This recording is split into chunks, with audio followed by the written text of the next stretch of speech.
What if your future wasn't this fixed, predetermined path? Like, what if you could actually glimpse events before they show up in your everyday life? Mhm. And here's the really mind-bending part. What if you could actively change those events? It sounds like something straight out of science fiction, doesn't it? Yeah, But yeah, that's pretty much the profound question at the heart of this deep dive. exactly. We're diving into the work of Neville Goddard, specifically his book Out of This World, and other sources that explore his ideas too. Wonderful. Gone through, well, quite a stack of material on this, and our mission really is to pull out the absolute core insights and techniques Goddard presents. The nuggets, yeah. Yeah, the nuggets Right. that help you understand his claim that you actually possess the power to deliberately alter your future. And the fundamental principle, the real bedrock of everything we'll talk about, is that your imagination, and maybe even more specifically, your deepest concept of yourself, your assumptions, are the most potent forces shaping reality. Shaping what unfolds next, yeah. Okay, let's unpack that straight away then. The sources mention things like precognitive dreaming. People reporting seeing events in dreams before they actually happen. Right, which definitely suggests things aren't just, popping into existence randomly in the moment we experience them. It certainly challenges the usual view of time, doesn't it? It really does. And Goddard introduces this concept of a dimensionally larger world to try and explain it. Okay. He identifies time itself as this fourth dimension. So think about how we describe an object length with height. The three dimensions we know. Exactly. Time, he suggests, is another way you could measure it. How long does it endure in that space? Huh. So if time is a dimension like that, Yeah. what does that imply for us, for our lives? Well, it leads to this really radical idea that maybe all the moments of our lives, from birth right through to death, might actually coexist simultaneously Right. in this four-dimensional space. So our ordinary three-dimensional reality, the now we're always experiencing, isn't the whole picture. It's just a slice. It's like a single cross-section, yeah. That's a good analogy using the sources, a cross-section of this much larger four-dimensional self and reality. Ah, okay. Like slicing a loaf of bread. Each slice is our now, but the whole loaf is the timeline, and it exists all at once in this bigger dimension. That helps, actually. It does. And because all these slices or events potentially pre-exist in that larger dimension, they can, at least theoretically, be observed from our limited 3D view before they chronologically unfold here. So that's where those glimpses, the precognition, might come from. That's the idea. It's seeing another slice of the loaf before you get to it, so to speak. But hang on, if everything's already there in this 4D space, doesn't that mean everything is fixed? Isn't that just fatalism? That's the crucial question, isn't it? And Goddard is really clear on this. The future isn't rigid. In fact, he says its most remarkable feature is its flexibility. Flexibility. How? It's determined far more by our attitudes, our inner state, our assumptions, than by our physical actions out here in the 3D world. Right. So the power isn't so much in doing things in the present to build a future.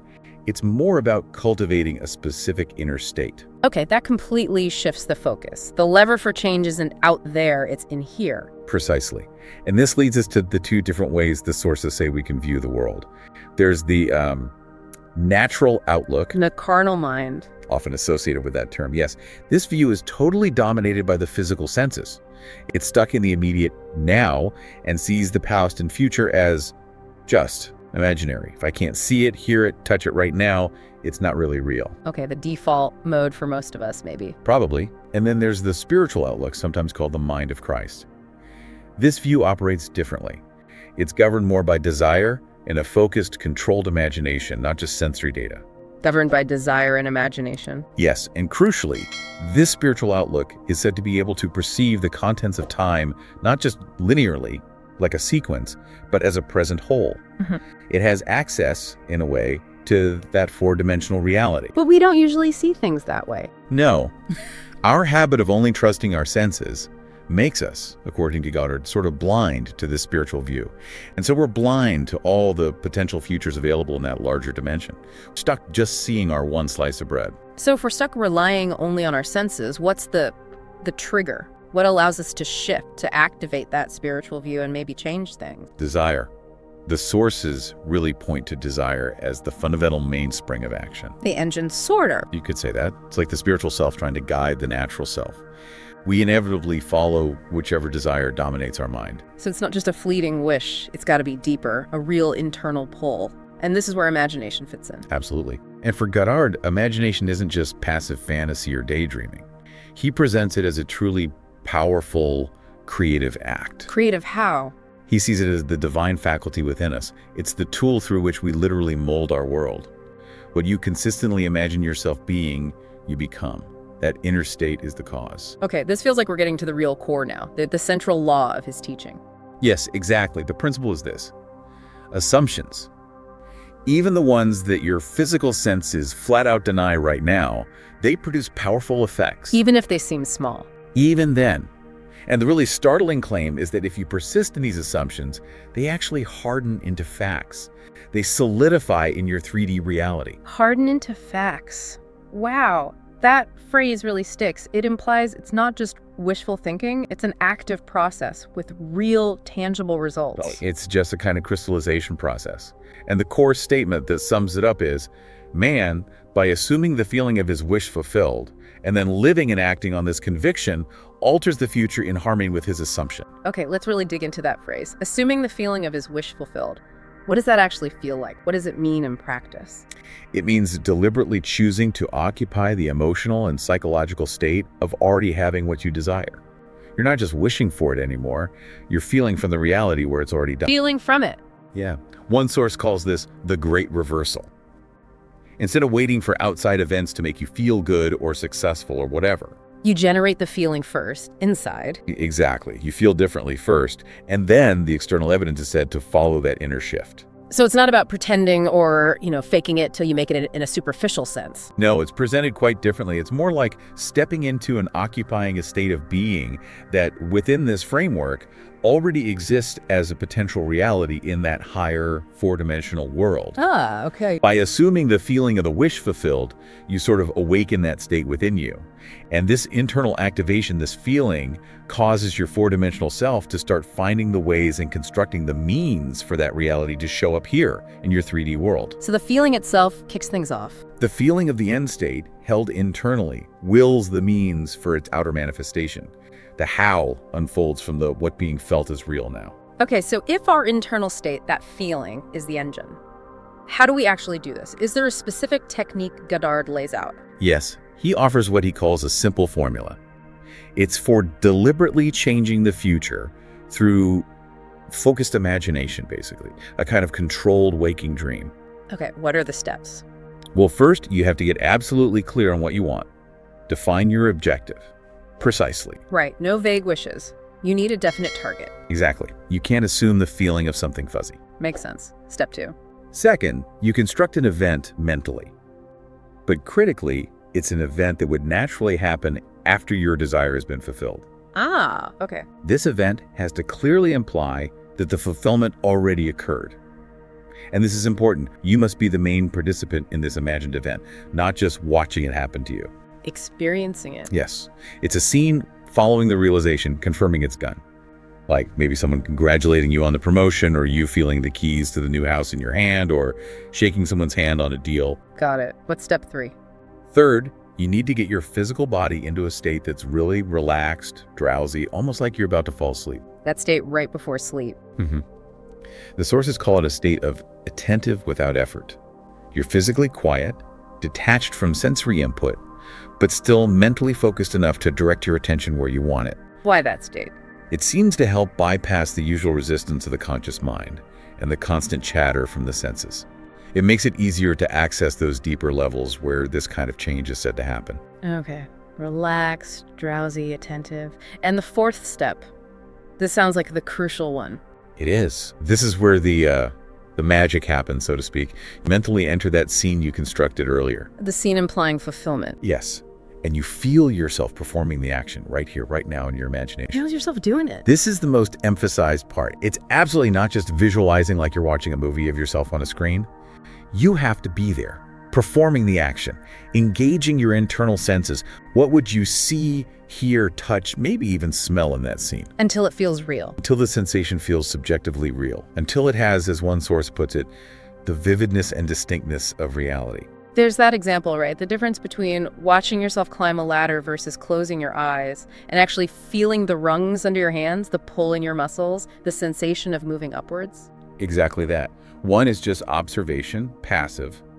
The other is embodied participation, even though it's happening in imagination. And you just keep doing that. You repeat this imaginary action, feeling it over and over in your mind while in that drowsy state, until it starts to feel completely natural, almost like a memory, like something you've genuinely experienced. Is there another way? What if constructing a whole scene feels difficult? Yeah, the sources mention a simpler alternative too. In that same relaxed, sleepy state, you can just repeat a short phrase that implies the fulfillment is done. Like what? Something simple, like just feeling and repeating, "Thank you," as though you're genuinely expressing gratitude because the desire has already been granted by, a higher power or the universe, however you frame it. Like a focused feeling of gratitude for it already being real. Exactly.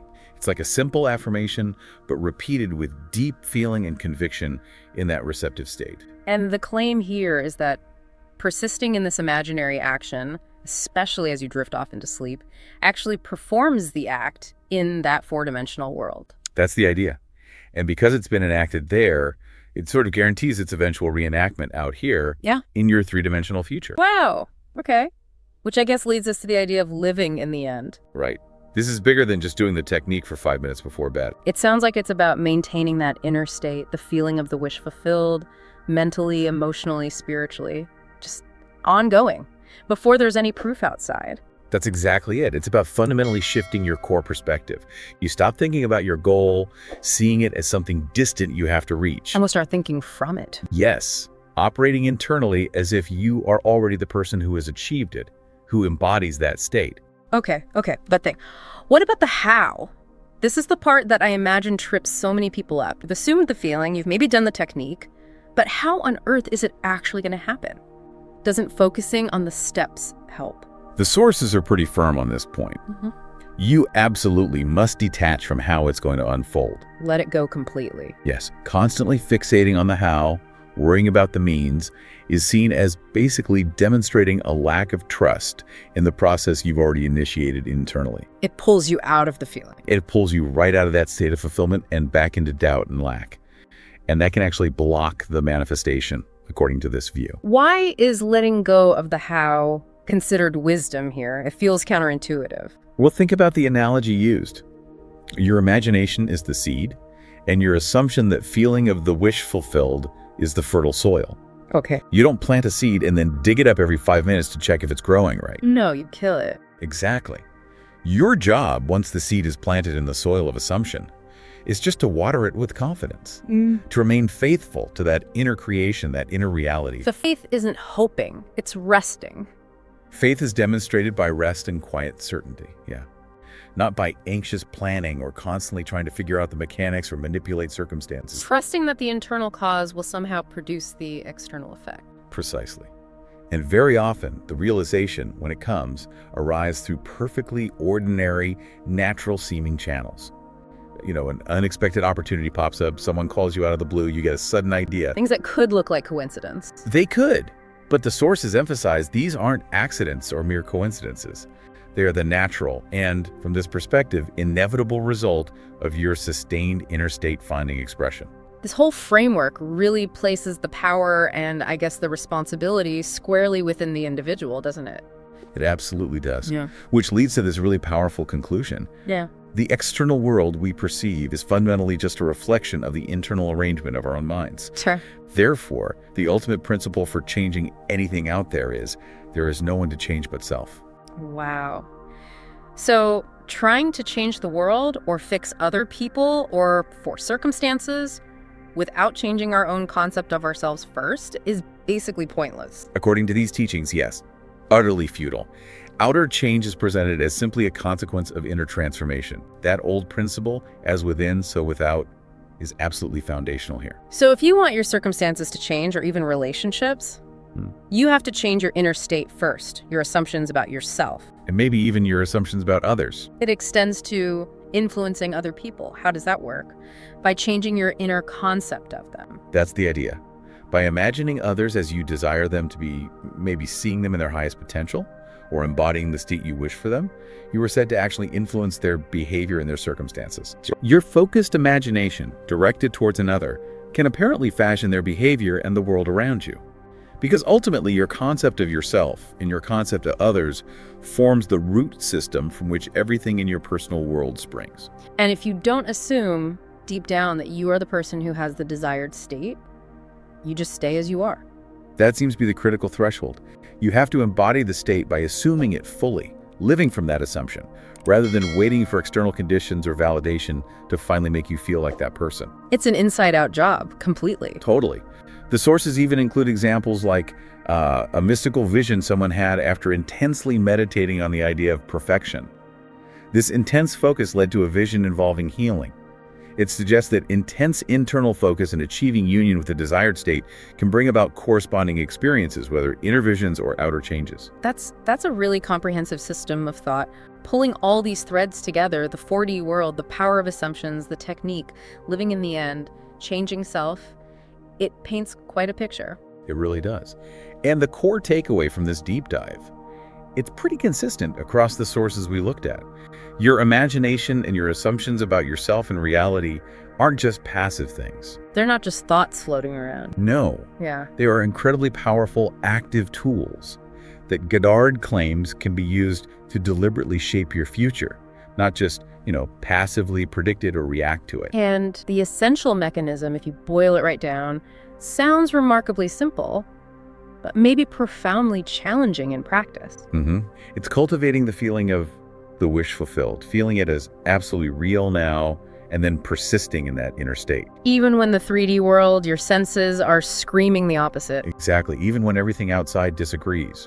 By doing that, you are supposedly acting upon that dimensionally larger world, that 4D reality. And according to this perspective, your physical reality, your future, must eventually rearrange itself to conform to whatever your dominant inner creation is. It really invites you to reconsider everything, doesn't it? To think that maybe your current circumstances aren't the final word, not solid reality. But maybe just a snapshot, a single cross-section of much larger reality.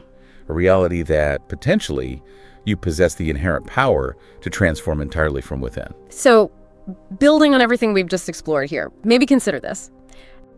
What does it actually feel like right now, just for a moment, to truly dare to believe that what you imagine and assume within yourself is more real and has more power to shape your life than what your physical eyes are seeing right now?